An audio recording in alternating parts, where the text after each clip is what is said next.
Hey everybody, welcome to another amazing After Effects CS6 video tutorial.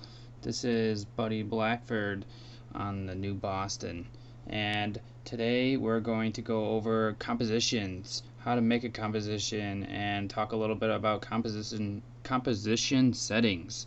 So it's going to be awesome. We have to, when you start out learning a program, you have to learn like the basics, and sometimes they're not all that awesome, but to really use a program you don't want to start in the middle and then you don't know how to figure out how to do the basic things.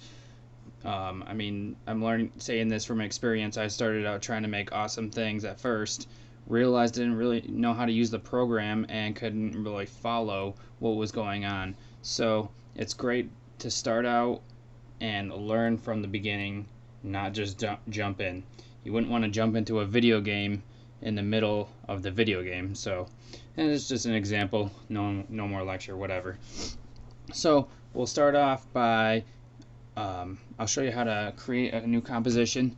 Go up here to composition, and a composition is basically like a big group that's going to contain your footage, your layers, and everything. You are able to apply effects to compositions, and you can apply effects to the composition elements like the layers and the solids and stuff like that. So you can go to composition, new composition.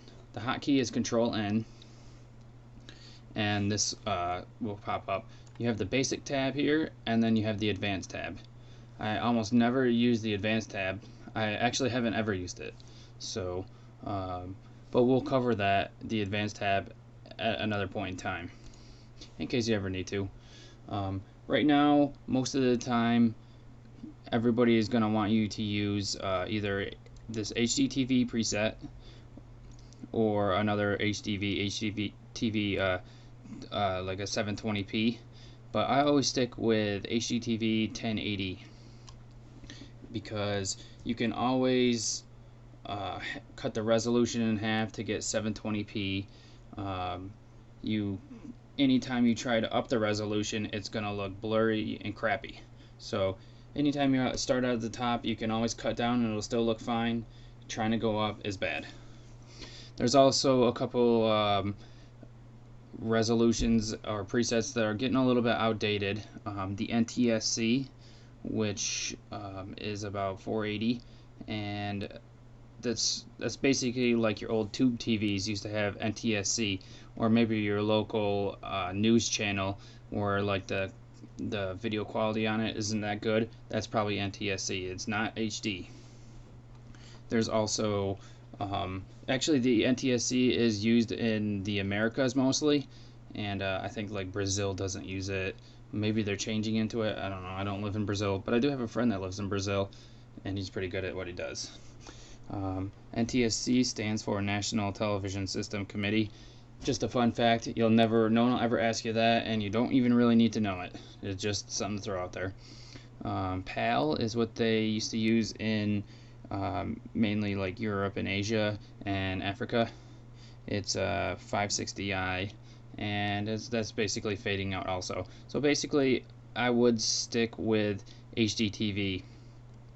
Maybe later on, if you ever work at like a film studio where like say you're gonna work on like Avengers or something like that, Avengers 2, it might be in 2K. Like I said, they actually like to shoot their video in high resolution because they can always downgrade it later.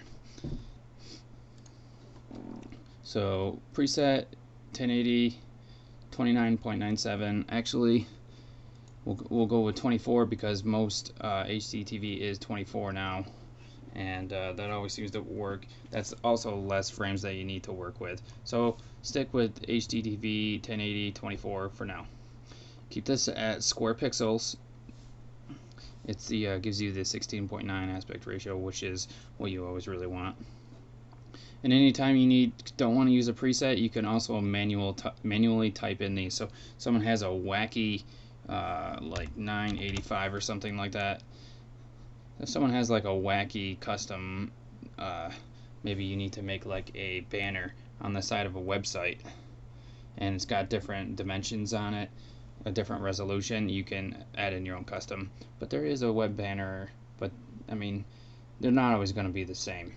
So let's go back to this preset. Here's where the frame rate, you want to keep frame rates either at 24 or 29.97 in the US. Full resolution, that's what you want to start out with. If you half it, it's just gonna bring it in half or whatever. You really don't want to do that. I always start with about 30 seconds. You can always change this later, but just to have something on your table that's not like way too much. If you put in like 30 minutes, your timeline is going to be really huge, and you're going to have to go through everything and zoom in and everything like that. So I just keep it small unless I like know what's going on. I always like to keep the background color black, but I mean, you can do whatever feels better on your eyes. So you always want to name it. So I'll name this one New Boston Rules. Maybe I should spell it right.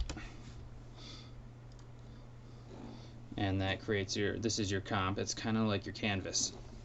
You can, let's drag this into our comps folder. We'll open it up just so we can look. Say you created your composition and you did something wrong. You put in the wrong name. Well, you can change the name on there. If you put in the wrong resolution, you can go to composition settings, and you can fix it. So that's easy enough. Okay, and let's throw something on there.